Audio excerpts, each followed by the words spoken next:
Di balik kemudi sebuah motor bebek tua, Ayla memacu kendaraannya menyusuri jalanan Jakarta yang masih lengang menjelang subuh.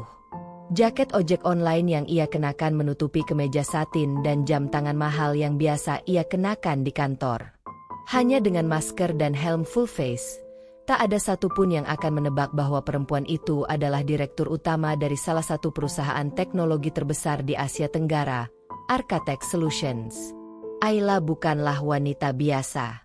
Di usia 29 tahun, ia sudah membangun kerajaan bisnisnya dari nol, sejak ia menjual aplikasi pertamanya di usia 19. Namun setelah bertahun-tahun dikelilingi pria yang hanya tertarik pada kekayaannya, ia merasa lelah. Cinta yang datang selalu bersyarat. Kekaguman yang ia terima pun selalu pada posisinya, bukan pada dirinya sebagai manusia biasa. Beberapa bulan terakhir, Ayla menjalani kehidupan ganda. Siang hari ia adalah CEO yang cerdas dan disegani. Malam dan akhir pekan ia menjadi pengemudi ojek online bernama Ayu.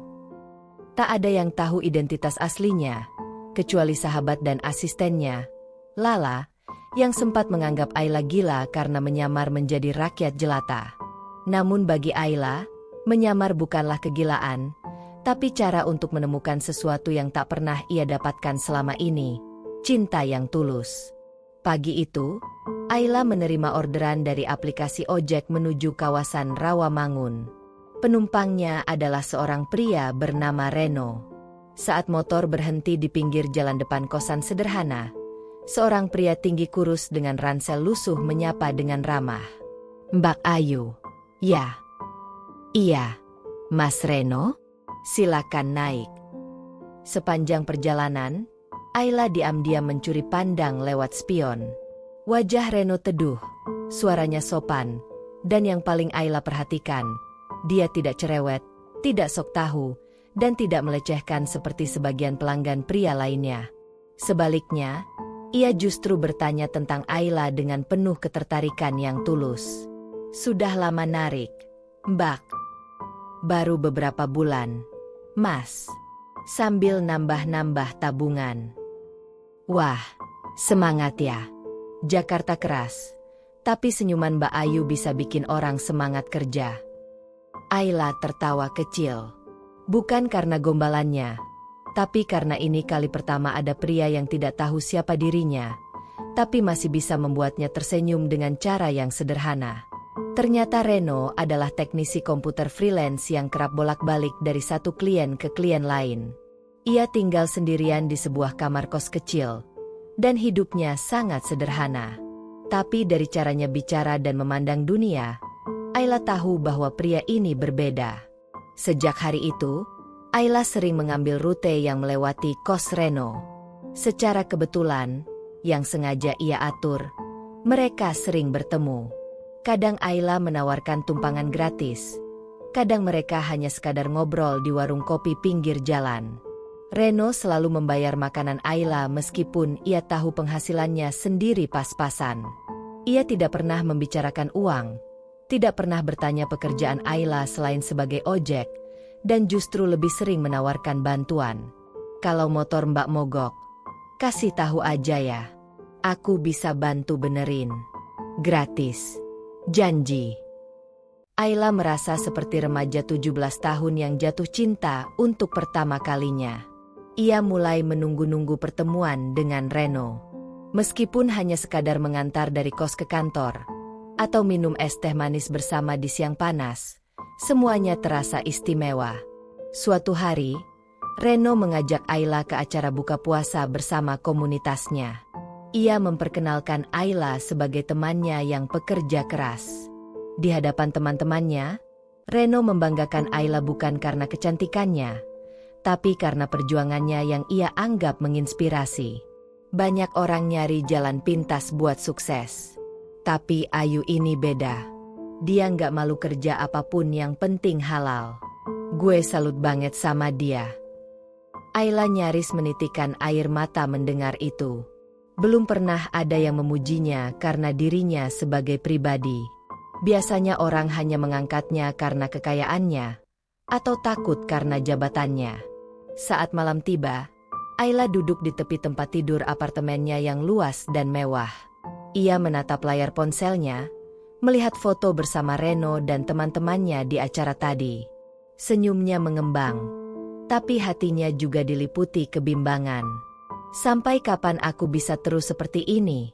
Bisiknya dalam hati. Tapi satu hal yang Ayla tahu dengan pasti, ia tidak ingin berhenti bertemu Reno. Mungkin untuk pertama kalinya, ia siap berjuang bukan demi saham atau proyek baru, tapi demi cinta yang ia rasa benar-benar layak diperjuangkan. Dan dengan keyakinan itu, Ayla menutup malamnya. Bukan sebagai CEO ternama, bukan sebagai pemilik gedung pencakar langit, tapi sebagai Ayu, si gadis di balik setir, yang diam-diam jatuh cinta tanpa pamrih. Sore itu, langit Jakarta sedang malas tersenyum. Awan kelabu menggantung rendah, dan angin bertiup perlahan, membawa aroma hujan yang mulai turun rintik-rintik. Ayla menghentikan motornya di sebuah warung kopi sederhana di pinggir Jalan Salemba. Warung itu bukan tempat istimewa bagi kebanyakan orang, hanya beratapkan terpal biru dan berdinding tripleks. Tapi sejak 2 minggu terakhir, tempat itu menjadi istimewa bagi Ayla. Di sanalah Reno biasa duduk selepas kerja, menikmati segelas kopi tubruk dan roti bakar isi meses.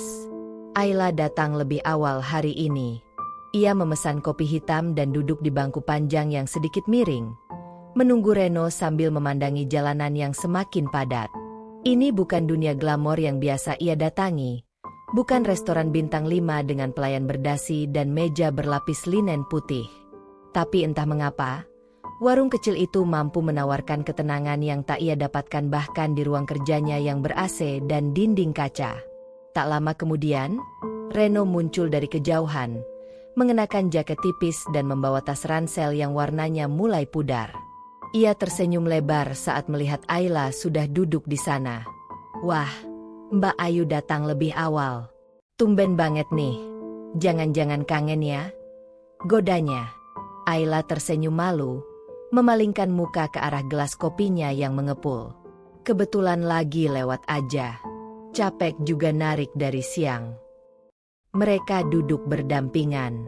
Obrolan mengalir dengan lancar. Reno bercerita tentang kliennya hari itu yang laptopnya terendam air karena bocor di atap, dan bagaimana ia harus menjemur motorboard di bawah kipas angin semalaman. Ayla tertawa terpingkal mendengarnya. Tapi lucu banget sih, Mas. Bisa-bisanya laptop dibiarin kehujanan. Kayak nggak tahu itu jantung hidup manusia zaman sekarang. Nah, itu dia. Tapi ya sudahlah. Namanya juga pelanggan. Rejeki saya juga. Percakapan mereka tidak pernah berat.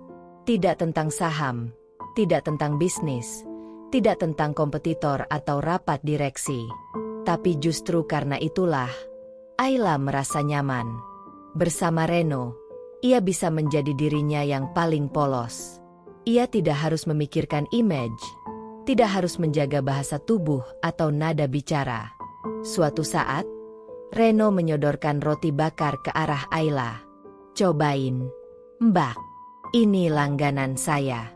Roti bakarnya paling enak se-Jakarta. Serius. Ayla menggigitnya dan langsung mengangguk. Enak bener. Ya, kayak manisnya hidup ini kalau bareng orang yang pas. Reno menatapnya heran sejenak, lalu ikut tertawa. Wah, puitis banget. Nggak nyangka Mbak Ayu bisa seromantis itu. Kadang romantis itu muncul dari roti bakar yang manis, jawab Ayla setengah bercanda. Hujan turun semakin deras. Reno mengangkat helm Ayla dan menyelipkannya di bawah bangku agar tidak basah. Gerakan kecil itu membuat Ayla kembali merenung. Reno bukan pria yang sempurna secara materi, tapi ia selalu memikirkan orang lain sebelum dirinya sendiri. Bahkan untuk hal sekecil menyelamatkan helm orang lain dari hujan. Ayla menyadari bahwa selama ini ia dikelilingi orang-orang yang selalu menyanjungnya karena alasan yang salah. Tapi Reno tidak pernah sekalipun menyinggung uang, pekerjaan, atau kekayaan. Ia bahkan tak pernah bertanya tentang latar belakang Ayla lebih dari sekadar pengemudi ojek. Itu yang membuat Ayla yakin bahwa Reno tidak punya motif tersembunyi. Setelah hujan reda, Reno menawarkan mengantar Ayla pulang. "Motor kamu mogok, kan tadi katanya. Mau aku antrin pulang aja? Aku nggak bawa jas hujan sih, tapi bisa nebeng di bawah jaket aku." Ayla tertawa. "Ya sudah, yuk, nebeng dikit nggak apa-apa." Sepanjang perjalanan, mereka berdua hanya diam, tapi kehangatan terasa dalam keheningan itu. Sesekali Reno melindungi kepala Ayla dengan tangannya saat melewati percikan air. Kecil, sederhana, tapi menancap dalam di hati Ayla. Malam itu, Ayla tidak langsung pulang ke apartemen. Ia minta Reno berhenti di depan taman kota kecil yang sepi. Mereka duduk di bangku taman, dan Reno tiba-tiba mengambil selembar tisu dari kantong jaketnya. "Tadi pas kamu makan, ada coklat nempel di bibir. Nggak tega lihatnya, jadi aku simpen tisu buat kamu. Hehe."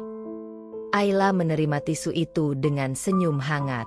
Tidak ada pelukan, tidak ada genggaman tangan. Hanya tisu dan tatapan mata yang membuat dadanya sesak oleh perasaan yang sulit dijelaskan. Reno kemudian menatap langit malam. "Kamu pernah punya mimpi yang gak berani kamu ucapkan, Mbak?" "Pernah.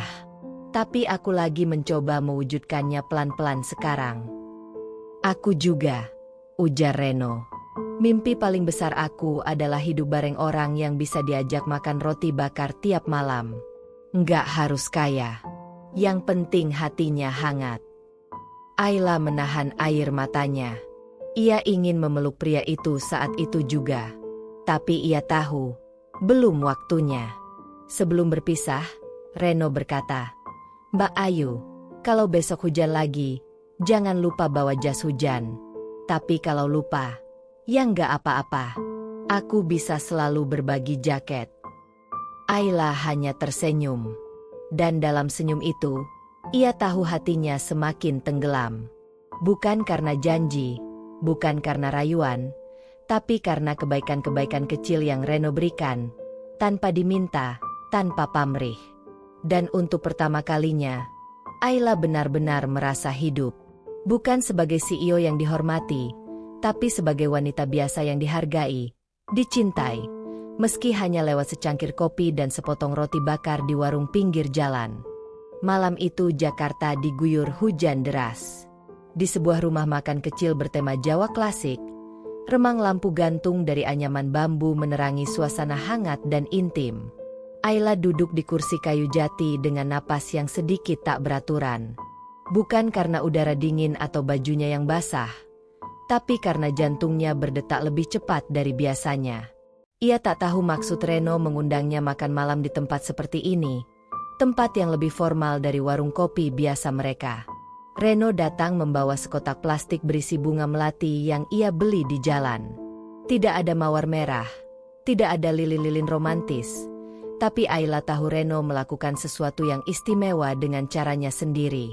"Mbak Ayu." Reno menghela napas, lalu menatap Ayla dalam-dalam. "Aku tahu kita ini kenal belum lama. Tapi entah kenapa, setiap kali aku bareng kamu, dunia jadi nggak terlalu berat. Rasanya kayak hidup ini punya tujuan." Ayla menatapnya. Hatinya bergetar. Ia menunggu kelanjutan kata-kata Reno seperti menunggu detik jarum jam terakhir sebelum tahun baru. Reno membuka tasnya dan mengeluarkan sebuah kotak kecil dari saku dalam jaketnya. Bukan kotak beludru mewah. Hanya kotak sederhana dari kayu, buatan tangan, dengan ukiran kasar bertuliskan, "Untuk yang bisa membuat kopi jadi terasa manis tanpa gula." Ia membukanya perlahan, menampilkan sebuah cincin perak sederhana. "Aku nggak punya banyak, Ayu. Aku bukan orang kaya. Tapi aku yakin, aku bisa bahagiain kamu. Kalau kamu mau sabar. Kalau kamu mau terima aku apa adanya. Mau nggak? Kamu nikah sama aku." Ayla menahan air matanya. Ia tidak butuh cincin berlian. Ia tidak butuh pesta mewah. Yang ia butuhkan hanyalah pria seperti Reno, jujur, tulus, dan apa adanya. Dan malam itu, ia berkata, iya, bukan sebagai CEO kaya raya, tapi sebagai Ayu, si pengemudi ojek online yang jatuh cinta. 2 minggu setelah itu, mereka menikah secara sederhana di kantor KUA. Tak ada gaun putih menjuntai, tak ada pelaminan besar. Hanya beberapa kursi plastik, nasi kotak, dan tawa para teman Reno yang ikut bersaksi. Ayla datang dengan kebaya sederhana berwarna gading. Hanya Lala, sahabat sekaligus asistennya, yang tahu siapa sebenarnya wanita di balik kain kebaya itu. Bahkan penghulu pun tak menyangka bahwa perempuan yang kini mengucap janji suci di hadapannya adalah pemilik salah satu gedung tertinggi di pusat kota. Setelah akad nikah yang berlangsung hikmat, Reno membawa Ayla ke rumah ibunya. Rumah semi permanen di daerah Cipinang itu berdiri di atas tanah seluas 80 meter persegi, berdinding tembok tua dengan cat yang mulai mengelupas. "Bu, ini Ayu, istri aku," kata Reno pelan saat mereka memasuki rumah. Bu Ratna, wanita parubaya dengan wajah keras dan suara nyaring, menatap Ayla dari atas sampai bawah. Matanya menyipit, tidak menampilkan sedikit pun keramah tamahan. "Ini," katanya sambil mengernyit, "kamu nikah sama tukang ojek, Ren? Serius?" Ayla tersenyum dan menjulurkan tangan. "Assalamualaikum, Bu. Saya Ayu. Semoga bisa jadi bagian keluarga ini." Bu Ratna tidak menjabat tangannya. Ia hanya membalikkan badan dan duduk di kursi rotan reot di sudut ruang tamu. "Kamu nikah sama perempuan gak jelas, gak tahu asal-usul, gak punya kerjaan tetap. Terus kamu mau tinggal di mana?" "Di sini." Reno mencoba menenangkan ibunya, tapi Bu Ratna melanjutkan, "Kamu tuh tega, Ren. Ibu ini pengin kamu nikah sama Mira, anak Pak RW. Paling gak dia kerja di kelurahan, ada gajinya, ada masa depan." Lah ini. Kata-kata itu menusuk hati Ayla. Tapi ia diam. Ia tahu ini adalah harga yang harus ia bayar demi kejujuran hatinya. Ia menerima sikap Bu Ratna tanpa membela diri, meski sebenarnya ia punya semua hal yang diidamkan sang ibu. Rumah, mobil, bahkan saham di bank tempat Mira membuka rekening. Malam pertama di rumah itu tidak romantis. Mereka tidur di kamar kecil beralas kasur tipis. Ayla hanya membawa satu koper berisi pakaian sederhana. Ia menyimpan semua kartu ATM-nya, meninggalkan jam tangan mahal dan ponsel flagship di apartemennya. Yang ia bawa hanyalah satu ponsel sederhana untuk tetap bisa berkomunikasi dengan Lala. Hari-hari berikutnya dipenuhi tantangan. Ayla ikut mencuci baju di bak luar, memasak untuk keluarga, bahkan menyapu halaman sambil menahan komentar sinis dari Bu Ratna. "Itu daging jangan dipakai semua. Hemat-hemat. Kamu kira ini restoran? Sayurnya kebanyakan garam. Ibu jadi haus terus." "Reno, istrimu tuh kerjaannya apa sih sebenarnya?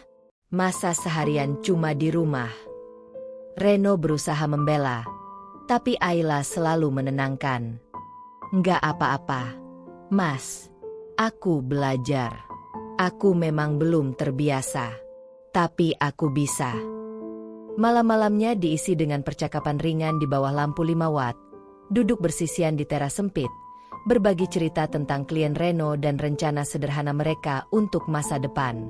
"Kamu tahu nggak, Yu, kalau kita bisa nabung dikit-dikit, tahun depan mungkin bisa kontrak rumah yang ada kamar mandinya di dalam. Kamu pasti nggak nyaman kan cuci muka pakai air dingin di luar?"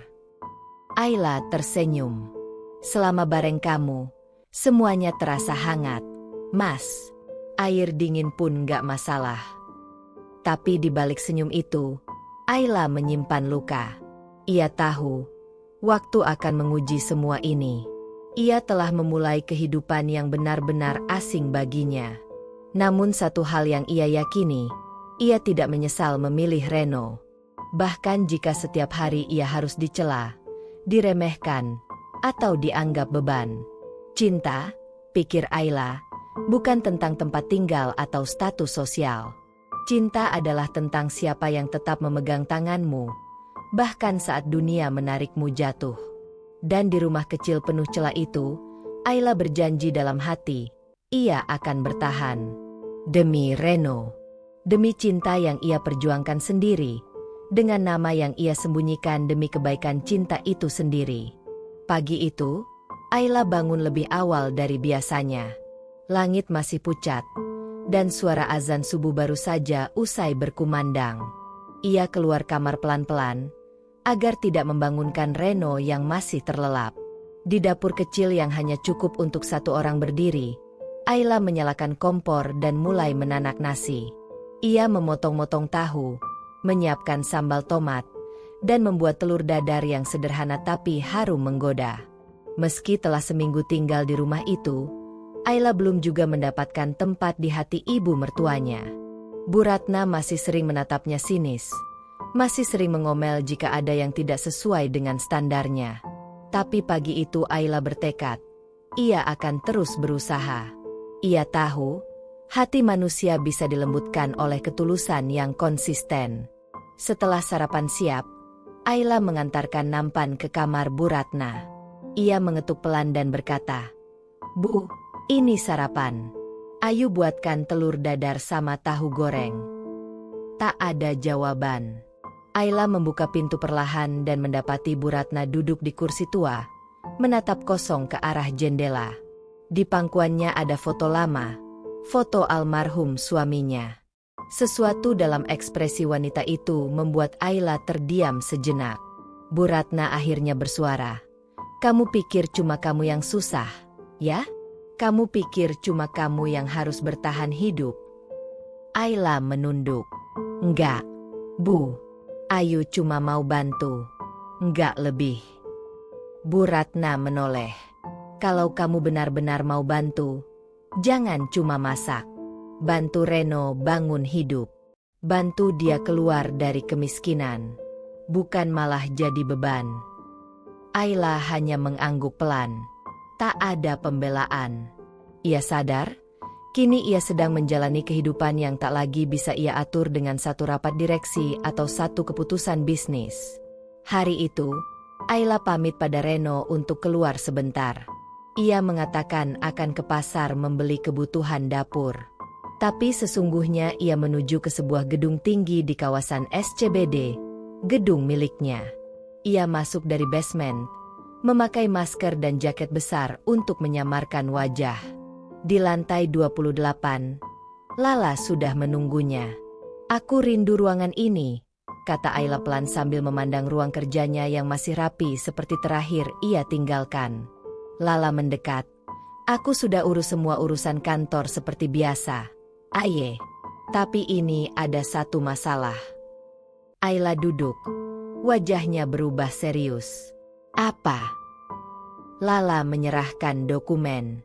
Perusahaan keluarga Reno punya utang menahun ke bank. Dan sekarang bank tempat kita punya saham mayoritas sedang mengevaluasi agunan rumahnya. Bisa disita dalam waktu 3 bulan. Ayla tercekat. "Kenapa kamu baru kasih tahu sekarang?" "Aku takut kamu salah langkah. Tapi, ini soal keluarga suami kamu sekarang." Ayla memejamkan mata sejenak. Dilema muncul. Jika ia membayar utang itu diam-diam, Bu Ratna bisa saja curiga. Tapi jika ia membiarkan begitu saja, Reno dan keluarganya bisa kehilangan rumah. Coba bicarakan dengan tim legal. Jangan lakukan penyitaan dulu. Aku akan cari cara agar utangnya lunas, tapi tidak lewat jalur perusahaan, ujarnya tegas. Hari-hari berikutnya, Ayla mulai mencari cara membantu tanpa terdeteksi. Ia menghubungi teman lamanya yang bekerja di koperasi kampung dan menitipkan dana bantuan atas nama yayasan fiktif. Uangnya digunakan untuk membayar sebagian cicilan rumah Reno, juga menyuplai kebutuhan pangan secara rutin. Di sisi lain, Ayla tetap menjalani hidup sebagai menantu miskin. Ia mulai menjahit seragam sekolah anak-anak tetangga untuk menambah pemasukan rumah tangga. Reno, meski terkejut, bangga melihat istrinya bersemangat bekerja. Kamu nggak capek? Yuk, harusnya kamu istirahat. Aku bisa kerja lebih keras. Ayla hanya tersenyum. Aku nggak capek, Mas. Justru ini pertama kalinya aku merasa benar-benar hidup. Tanpa fasilitas, tanpa jabatan, tapi punya tujuan. Namun semuanya berubah ketika suatu hari Bu Ratna memergoki Ayla pulang mengenakan sepatu branded yang lupa ia sembunyikan. Mata tajam Bu Ratna langsung menangkap logo mahal di tumit sepatu itu. Kamu dapat dari mana sepatu mahal begitu? Ayla gugup. Ia ingin berbohong, tapi suaranya tak keluar. Kamu selingkuh. Ya? Kamu bohongin anak saya? Tuduh Bu Ratna meledak. Reno yang mendengar keributan segera datang. Bu, jangan nuduh sembarangan. Bu Ratna tak peduli. Ia menyuruh Ayla mengeluarkan semua isi lemarinya. Di dalamnya ada satu baju kerja bekas Ayla yang tak sengaja terbawa, dengan label desainer terkenal. Ayla akhirnya tak tahan. Ia duduk di lantai, menunduk dalam, lalu berkata pelan, Saya bukan seperti yang ibu kira. Nama asli saya Ayla. Saya CEO perusahaan properti terbesar di Jakarta. Reno dan Bu Ratna terdiam. Saya menyamar karena saya ingin tahu rasanya dicintai bukan karena uang saya. Saya ingin hidup seperti orang biasa. Menikah bukan karena status, tapi karena cinta. Saya cinta sama Reno, bukan karena apapun, tapi karena dia membuat saya merasa jadi manusia. Reno masih terdiam. Wajahnya pucat. Ia tak tahu harus berkata apa. Tapi Bu Ratna bangkit. Wajahnya memerah. Jadi selama ini kamu bohong. Kamu pikir hidup ini permainan? Kamu menyamar buat hiburan, sementara kami hidup susah sungguhan. Ayla menangis. Saya nggak bermaksud begitu, Bu. Saya hanya ingin membuktikan kalau cinta saya tulus. Reno akhirnya bersuara. Suaranya serak. Yu, aku nggak tahu harus marah atau bersyukur. Tapi, kenapa kamu nggak bilang dari awal? Ayla memandang Reno dengan mata basah. Karena aku takut kamu pergi kalau kamu tahu siapa aku. Keheningan menyelimuti ruangan kecil itu, tapi tak ada yang menggantung.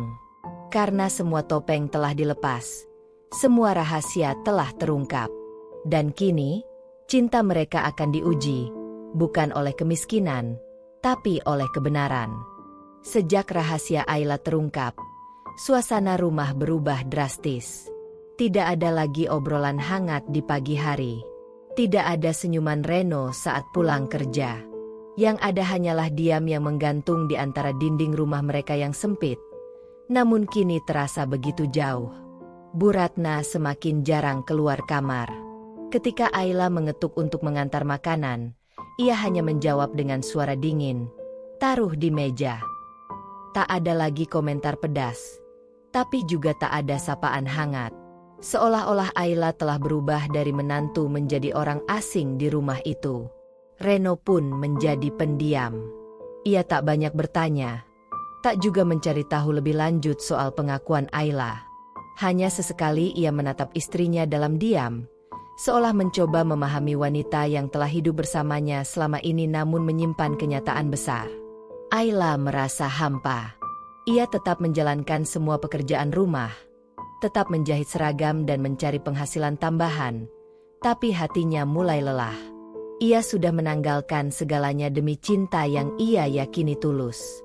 Tapi kini ia justru merasa menjadi beban bagi orang-orang yang paling ingin ia bahagiakan. Satu-satunya pelipur lara Ayla kini adalah kunjungannya ke panti asuhan kecil di pinggiran kota yang ia biayai diam-diam lewat yayasan fiktif miliknya. Di sana, ia bisa tertawa bersama anak-anak yatim, menyuapi mereka, mendengarkan celotehan polos yang jauh dari intrik dan prasangka. Tempat itu menjadi pelarian, pelindung jiwa yang mulai retak. Suatu sore, Reno pulang lebih awal dari biasa. Ia mendapati Ayla sedang menyetrika baju sambil mendengarkan lagu lawas dari ponselnya. Ada kesedihan dalam senandung lirih Ayla yang membuat Reno terpaku di ambang pintu. "Yu," panggilnya akhirnya. Ayla menoleh. "Mas udah pulang." Reno mengangguk dan masuk. Ia duduk di kursi kayu tua di ruang tamu, menatap Ayla dalam-dalam. "Aku mau tanya," katanya pelan. "Kenapa kamu pilih hidup begini? Maksudku, kamu bisa punya apa saja. Kamu bisa hidup mewah. Kenapa justru kamu memilih menyamar dan menikah sama aku?" Ayla menunduk. Pertanyaan itu bukan baru kali pertama ia dengar dalam batinnya sendiri. Tapi baru kali ini Reno mengucapkannya dengan suara lirih dan penuh ketidakmengertian. "Aku capek hidup sendirian, Mas," jawab Ayla jujur. "Di dunia aku yang lama, semua orang pura-pura ramah. Penuh basa-basi. Nggak ada yang benar-benar peduli kecuali kalau ada yang bisa mereka dapatkan. Aku iri lihat orang-orang yang bisa tertawa tanpa beban. Yang bisa tidur tanpa mikirin saham jatuh. Aku pikir, aku bisa nemuin kebahagiaan di balik kesederhanaan kamu." Reno terdiam. Ia tahu Ayla tidak sedang mencari pembenaran. Ia hanya sedang meluapkan isi hati yang sudah lama terkunci. "Kamu bohong, Yu." "Tapi, aku juga salah," kata Reno. "Aku bilang cinta kamu tulus. Tapi ternyata, hatiku juga dibutakan sama rasa rendah diri. Aku pikir, aku nggak pantas buat kamu." Ayla mendekat dan duduk di sampingnya. "Justru kamu yang paling pantas, Mas. Karena kamu nerima aku saat aku bukan siapa-siapa. Bukan karena nama, bukan karena jabatan." Tiba-tiba Bu Ratna muncul dari balik pintu kamar. "Jabatan? Nama? Apa artinya semua itu kalau hidup kita seperti ini?" tanyanya getir. Ayla dan Reno berdiri spontan. "Bu, Ayu nggak pernah niat nyakitin ibu," kata Ayla mencoba menenangkan. Bu Ratna menatap Ayla tajam. "Kamu pikir semua bisa diselesaikan dengan air mata? Kamu pikir karena kamu punya uang, kamu bisa datang dan pergi semaumu? Ini bukan sinetron. Ini hidup." Ayla menunduk. Air matanya jatuh tanpa bisa ditahan. "Cukup, Bu," potong Reno. "Ayu mungkin bohong, tapi dia juga yang bantu bayar utang kita diam-diam. Kalau bukan karena dia, rumah ini mungkin udah disita." Mata Bu Ratna melebar. "Apa maksudmu?" Reno menjelaskan semuanya. Tentang yayasan fiktif. Tentang cicilan yang entah bagaimana tiba-tiba terbayar. Tentang suplai bahan pangan yang rutin datang setiap minggu. Bu Ratna terduduk. Ia tidak menyangka semua kebaikan yang diam-diam ia nikmati selama ini berasal dari wanita yang selama ini ia hina. Beberapa hari kemudian, Ayla memutuskan kembali ke kantor. Kali ini tanpa menyamar. Ia ingin mengatur ulang semua, termasuk menyusun strategi agar perusahaan tetap berjalan dengan baik meski ia sedang menjalani dua dunia, sebagai istri sederhana dan pemimpin bisnis besar. Namun, hari pertamanya kembali bekerja disambut kabar mengejutkan. Salah satu direktur utama, Dimas, mengajukan surat pengunduran diri mendadak. Dalam suratnya, Dimas menuliskan bahwa ia tidak bisa bekerja di bawah pemimpin yang terlalu larut dalam drama pribadi. Ayla tahu, tantangan barunya dimulai. Bukan hanya menyelamatkan rumah tangganya, tapi juga mempertahankan integritasnya sebagai pemimpin. Di rumah, hubungan Ayla dengan Reno mulai membaik, tapi ia tahu masih ada luka yang belum sembuh sepenuhnya. Ia sadar bahwa kepercayaan, sekali rusak, sulit dibangun kembali. Tapi ia tak akan menyerah. Ia memasak makan malam istimewa malam itu. Membuat sup ayam hangat dan sambal terasi kesukaan Reno. Mereka makan bersama, bertukar senyum tipis. Dan untuk pertama kalinya sejak semua rahasia terbuka, mereka tertawa bersama, meski hanya sejenak. Bu Ratna pun mulai melunak. Diam-diam ia memperhatikan Ayla yang mencuci baju, lalu membantunya menjemur di halaman. Tak banyak kata, hanya anggukan dan senyum kecil. Tapi Ayla tahu, itu adalah langkah awal. Malam itu, Ayla menatap langit dari teras rumah yang sempit. Angin berhembus pelan, membawa serta harapan yang sempat nyaris padam. Ia tahu perjalanannya masih panjang. Tapi kali ini, ia tidak lagi menyembunyikan siapa dirinya. Ia akan menjalani semuanya dengan jujur, tanpa topeng, tanpa sandiwara.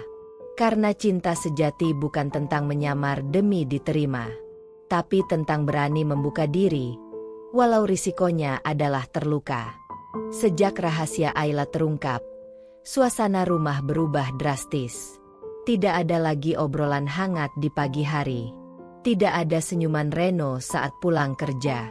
Yang ada hanyalah diam yang menggantung di antara dinding rumah mereka yang sempit. Namun kini terasa begitu jauh. Bu Ratna semakin jarang keluar kamar. Ketika Ayla mengetuk untuk mengantar makanan, ia hanya menjawab dengan suara dingin, "Taruh di meja." Tak ada lagi komentar pedas, tapi juga tak ada sapaan hangat. Seolah-olah Ayla telah berubah dari menantu menjadi orang asing di rumah itu. Reno pun menjadi pendiam. Ia tak banyak bertanya, tak juga mencari tahu lebih lanjut soal pengakuan Ayla. Hanya sesekali ia menatap istrinya dalam diam, seolah mencoba memahami wanita yang telah hidup bersamanya selama ini namun menyimpan kenyataan besar. Ayla merasa hampa. Ia tetap menjalankan semua pekerjaan rumah, tetap menjahit seragam dan mencari penghasilan tambahan, tapi hatinya mulai lelah. Ia sudah menanggalkan segalanya demi cinta yang ia yakini tulus. Tapi kini ia justru merasa menjadi beban bagi orang-orang yang paling ingin ia bahagiakan. Satu-satunya pelipur lara Ayla kini adalah kunjungannya ke panti asuhan kecil di pinggiran kota yang ia biayai diam-diam lewat yayasan fiktif miliknya. Di sana, ia bisa tertawa bersama anak-anak yatim, menyuapi mereka, mendengarkan celotehan polos yang jauh dari intrik dan prasangka. Tempat itu menjadi pelarian, pelindung jiwa yang mulai retak. Suatu sore, Reno pulang lebih awal dari biasa. Ia mendapati Ayla sedang menyetrika baju sambil mendengarkan lagu lawas dari ponselnya. Ada kesedihan dalam senandung lirih Ayla yang membuat Reno terpaku di ambang pintu. "Yu," panggilnya akhirnya. Ayla menoleh. "Mas udah pulang." Reno mengangguk dan masuk. Ia duduk di kursi kayu tua di ruang tamu, menatap Ayla dalam-dalam.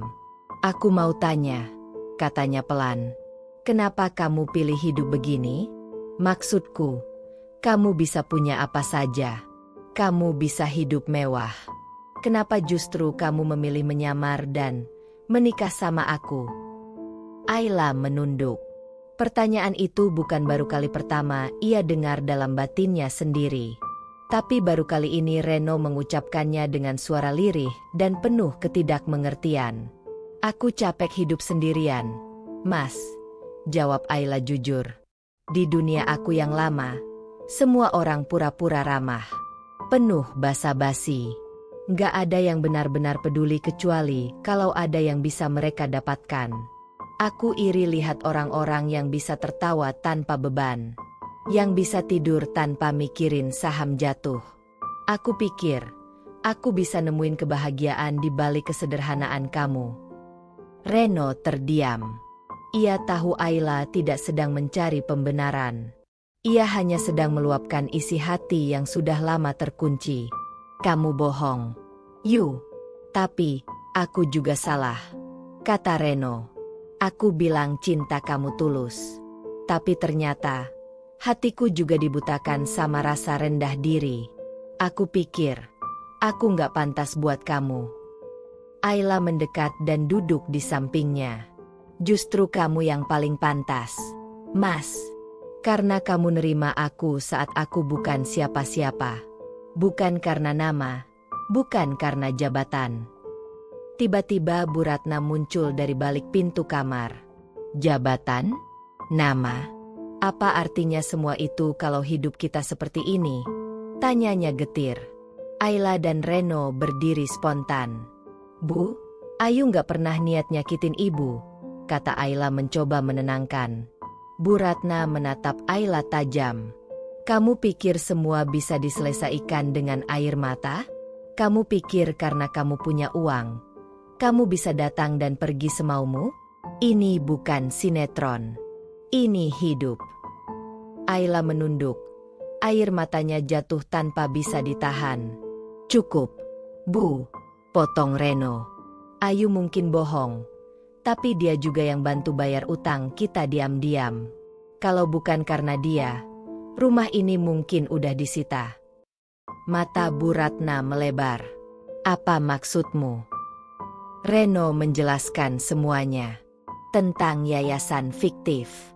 Tentang cicilan yang entah bagaimana tiba-tiba terbayar. Tentang suplai bahan pangan yang rutin datang setiap minggu. Bu Ratna terduduk. Ia tidak menyangka semua kebaikan yang diam-diam ia nikmati selama ini berasal dari wanita yang selama ini ia hina. Beberapa hari kemudian, Ayla memutuskan kembali ke kantor. Kali ini tanpa menyamar.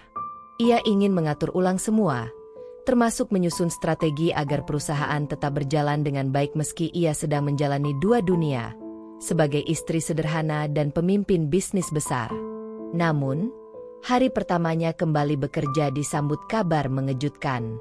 Salah satu direktur utama, Dimas, mengajukan surat pengunduran diri mendadak. Dalam suratnya, Dimas menuliskan bahwa ia tidak bisa bekerja di bawah pemimpin yang terlalu larut dalam drama pribadi. Ayla tahu, tantangan barunya dimulai. Bukan hanya menyelamatkan rumah tangganya, tapi juga mempertahankan integritasnya sebagai pemimpin. Di rumah, hubungan Ayla dengan Reno mulai membaik, tapi ia tahu masih ada luka yang belum sembuh sepenuhnya. Ia sadar bahwa kepercayaan, sekali rusak, sulit dibangun kembali. Tapi ia tak akan menyerah. Ia memasak makan malam istimewa malam itu, membuat sup ayam hangat dan sambal terasi kesukaan Reno. Mereka makan bersama, bertukar senyum tipis, dan untuk pertama kalinya sejak semua rahasia terbuka, mereka tertawa bersama, meski hanya sejenak. Bu Ratna pun mulai melunak. Diam-diam ia memperhatikan Ayla yang mencuci baju, lalu membantunya menjemur di halaman. Tak banyak kata, hanya anggukan dan senyum kecil. Tapi Ayla tahu, itu adalah langkah awal. Malam itu, Ayla menatap langit dari teras rumah yang sempit. Angin berhembus pelan, membawa serta harapan yang sempat nyaris padam. Ia tahu perjalanannya masih panjang. Tapi kali ini, ia tidak lagi menyembunyikan siapa dirinya. Ia akan menjalani semuanya dengan jujur, tanpa topeng, tanpa sandiwara. Karena cinta sejati bukan tentang menyamar demi diterima, tapi tentang berani membuka diri, walau risikonya adalah terluka. Hidup mulai tenang kembali. Meski pemberitaan tentang Reno dan Ayla masih sesekali muncul di media, mereka perlahan belajar untuk tak menghiraukannya. Reno mulai aktif mengembangkan karya Reno dan berhasil membangun reputasi sebagai desainer interior untuk rumah-rumah sederhana yang tetap estetik dan fungsional. Ayla pun kini menjalani dua dunia tanpa rasa takut, sebagai istri Reno dan sebagai pemimpin perusahaan besar. Ia tidak lagi menyamar, tidak lagi menyembunyikan. Segalanya kini terbuka, jujur. Dan dalam kejujuran itulah mereka merasa lebih utuh dari sebelumnya. Namun, hidup tak selalu mulus. Kebahagiaan mereka diuji oleh hal yang tak bisa ditebak. Suatu sore, Bu Ratna mengeluh nyeri di dada. Awalnya Ayla mengira itu hanya kelelahan biasa. Tapi ketika melihat wajah mertuanya yang pucat dan napasnya memburu, Ayla segera membawa Bu Ratna ke rumah sakit. Reno menyusul dalam kepanikan. Diagnosa dokter membuat jantung mereka tercekat. Bu Ratna mengidap penyakit jantung koroner. Sudah cukup lama, tapi tidak terdeteksi karena gejalanya tidak kentara. Ia membutuhkan tindakan segera. Operasi menjadi pilihan terbaik. Tapi ada risiko tinggi karena usia dan kondisi tubuh Bu Ratna yang sudah melemah. Reno terduduk lemas. Kenapa ibu nggak pernah cerita? Bu Ratna hanya tersenyum lemah. Ibu nggak mau nyusahin kalian. Lagian, hidup ini ya seperti itu. Nak, kadang kita dikasih rasa sakit biar bisa lebih menghargai yang sehat. Ayla tidak tinggal diam. Ia langsung menghubungi rumah sakit terbaik dan memanggil tim dokter spesialis dari luar kota. Biaya bukan masalah, karena ia ingin memberikan yang terbaik untuk wanita yang kini ia anggap seperti ibu kandungnya sendiri. Namun, sebelum operasi dilakukan, Bu Ratna memanggil mereka berdua ke ruang perawatan. Ia meminta waktu sendiri bersama Ayla. Aku ini perempuan keras. Ayu. Dulu aku takut kamu cuma mau manfaatin anakku. Tapi kamu bertahan. Bahkan ketika aku kasar, kata Bu Ratna dengan suara lirih. Ayla menggenggam tangannya. Saya nggak pernah marah sama ibu. Justru saya yang banyak belajar dari ibu. Tentang ketegaran, tentang cinta yang diwujudkan lewat tindakan, bukan kata-kata. Air mata mengalir di pipi Bu Ratna. Kalau aku nggak selamat, tolong jaga Reno. Dia mungkin kelihatan kuat, tapi hatinya lembut. Dan kalau kamu suatu hari punya anak, ajari dia seperti kamu dibesarkan. Jangan seperti aku yang terlalu keras. Ayla tak bisa berkata apa-apa selain mengangguk. Air matanya jatuh tanpa suara. Operasi dilakukan malam itu juga. Reno dan Ayla menunggu di luar ruang operasi selama berjam-jam. Ketegangan begitu terasa. Ayla mencoba menguatkan Reno, meski dirinya sendiri juga ketakutan. Akhirnya, sekitar pukul 3 pagi, dokter keluar. Operasi berhasil, tapi masa pemulihan akan sangat penting. Kondisi beliau masih lemah. Harus benar-benar dijaga. Reno mengucap syukur. Dan untuk pertama kalinya sejak ibunya sakit, ia memeluk Ayla erat-erat. Tak ada kata, hanya pelukan panjang yang mengandung rasa takut, syukur, dan cinta yang menenangkan. Beberapa hari kemudian, Bu Ratna dipindahkan ke ruang perawatan biasa. Ia mulai bisa tersenyum, meski tubuhnya belum kuat. Dalam momen-momen itu, Ayla dan Reno saling bergantian menjaga, menyuapi, membersihkan, hingga membaca buku di sisi ranjang Bu Ratna. Saat malam sunyi dan tubuh Bu Ratna terlelap, Ayla duduk bersama Reno di teras rumah sakit. Lampu-lampu kota tampak berkelap-kelip di kejauhan. Mas, ujar Ayla pelan. Aku berpikir, mungkin ini saatnya kita buat pilihan penting. Reno menoleh. Maksudmu? Aku ingin tinggalkan posisi CEO. Aku bisa tetap bantu perusahaan dari belakang. Tapi aku nggak mau kehilangan waktu berharga seperti ini lagi. Aku ingin kita punya keluarga. Dan aku ingin mendampingimu di tiap langkahmu. Reno tercengang. Tapi itu perusahaan kamu. Kamu bangun dari nol. Ayla tersenyum. Karena aku dulu merasa kosong. Sekarang aku punya kamu. Dan aku punya ibu. Dan mungkin suatu hari kita punya anak. Itu lebih penting dari apapun. Reno memeluk istrinya. Dalam diam, ia bersyukur. Wanita yang awalnya ia anggap terlalu jauh dari jangkauannya, kini memilih untuk mendekat. Bukan karena kasihan, tapi karena cinta yang sebenar-benarnya. Beberapa minggu kemudian, Bu Ratna diperbolehkan pulang. Ia kini jauh lebih lembut, lebih sering tersenyum, dan mulai membiasakan diri memberi pelukan kecil saat Ayla berangkat kerja atau Reno pulang sore hari. Di rumah itu, tak ada lagi sekat status. Tak ada lagi curiga.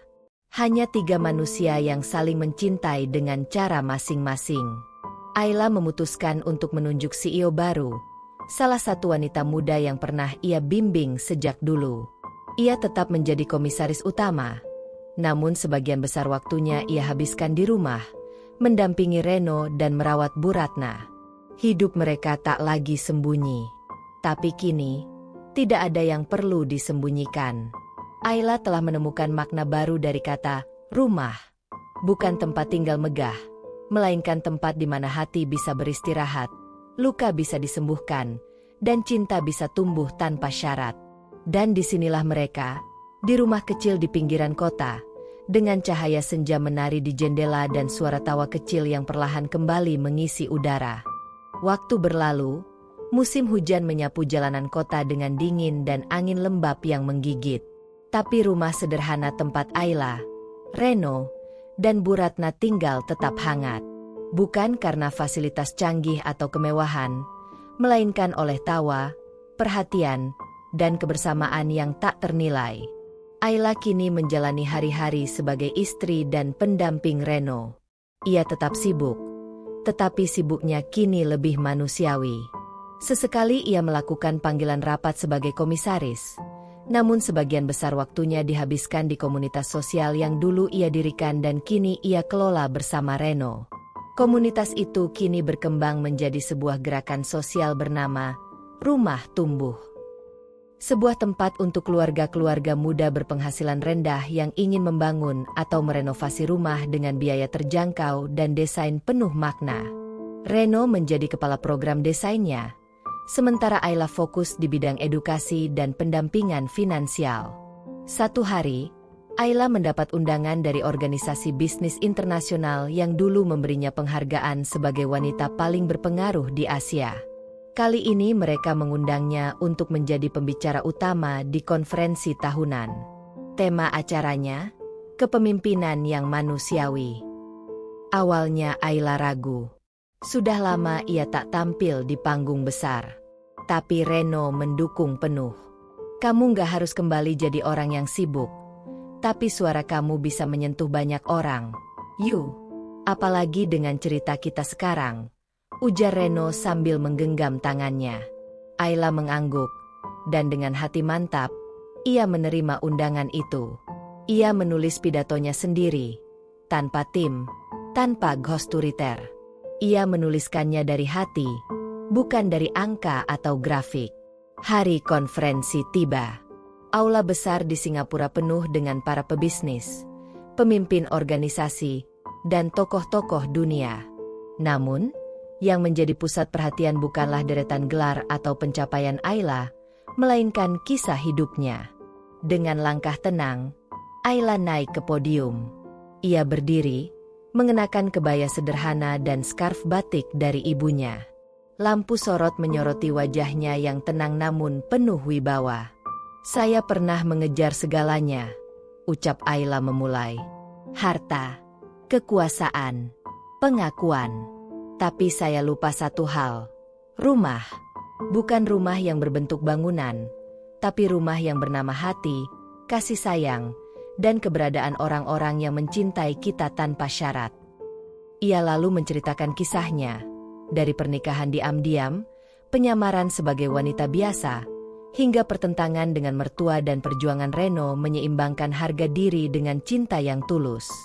Suami saya, lanjut Ayla, bukan CEO, bukan pemilik gelar sarjana luar negeri. Tapi dia memiliki integritas dan kesetiaan yang tidak saya temukan di ruang-ruang rapat mewah. Semua hadirin terdiam. Beberapa bahkan terlihat menitikkan air mata. Saya memilih mundur dari posisi puncak bukan karena saya kalah, tapi karena saya sadar, cinta yang sejati membutuhkan ruang, perhatian, dan kehadiran. Dan itu tidak bisa dibeli, tidak bisa digantikan. Tepuk tangan bergemuruh. Ayla menunduk, mengucapkan terima kasih dengan suara bergetar. Ia turun dari panggung, dan di antara para hadirin, Reno berdiri sambil tersenyum bangga, memberikan pelukan hangat di depan ratusan pasang mata. Sepulang dari acara itu, nama Ayla Tanaya kembali jadi pembicaraan. Tapi kali ini bukan soal prestasi bisnis, melainkan soal nilai-nilai kehidupan yang ia perjuangkan. Banyak media mengangkat pidatonya sebagai bentuk revolusi cara pandang terhadap kesuksesan perempuan dan keluarga. Namun Ayla tidak terlarut dalam sorotan itu. Ia kembali ke rumah, ke kegiatan komunitas, dan yang paling penting, ke keluarga kecilnya.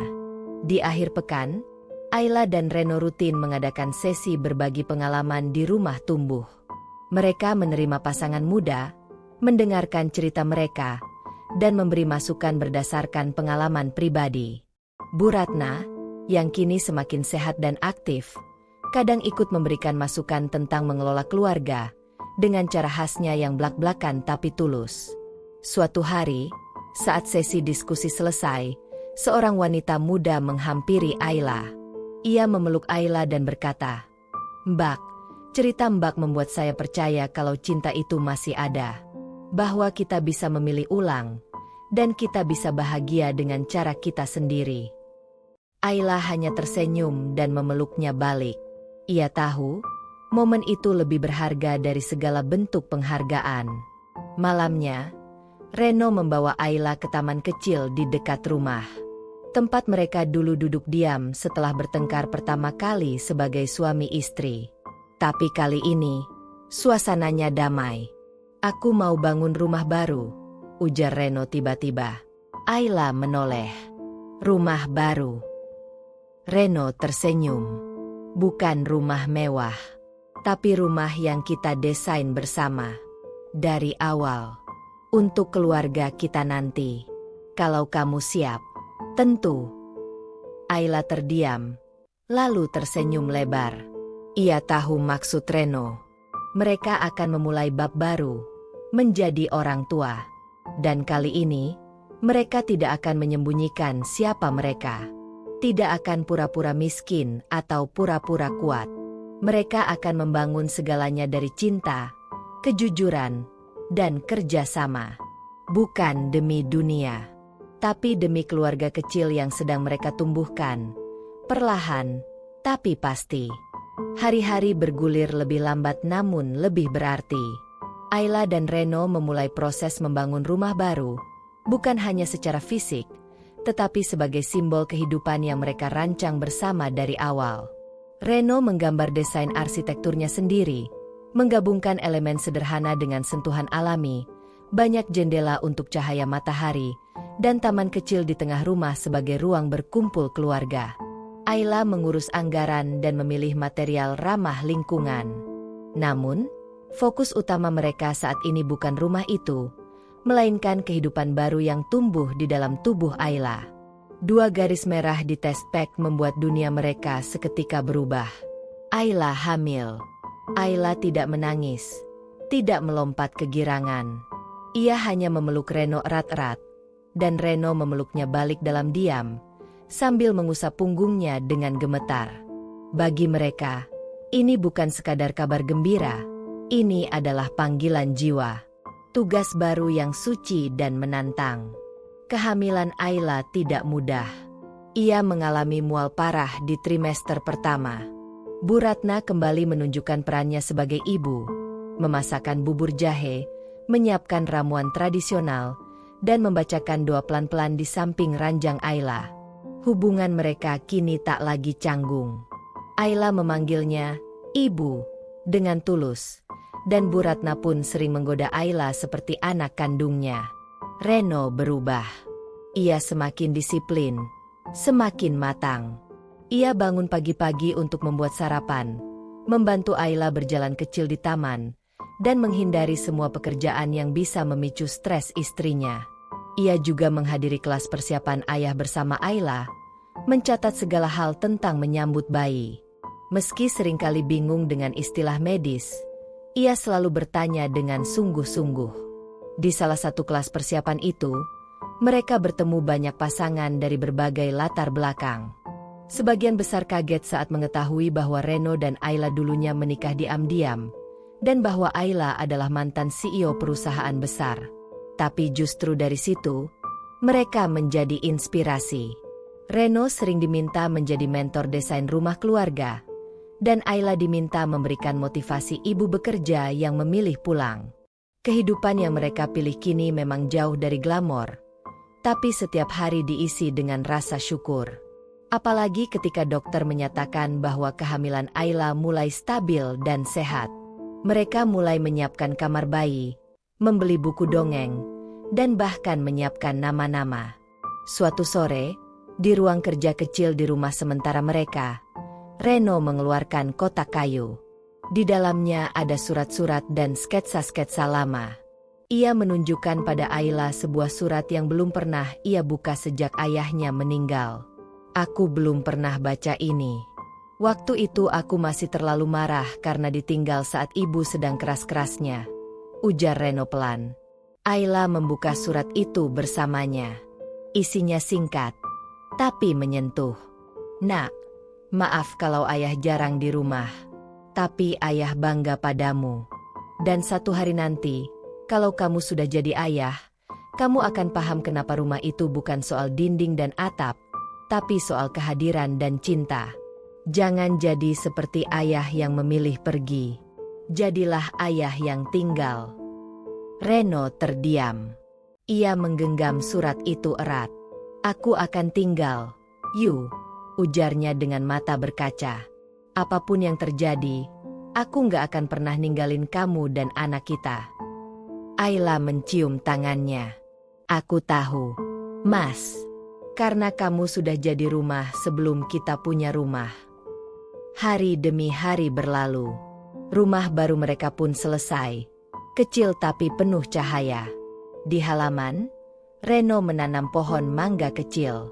"Biar nanti anak kita bisa panen sendiri," katanya sambil tertawa.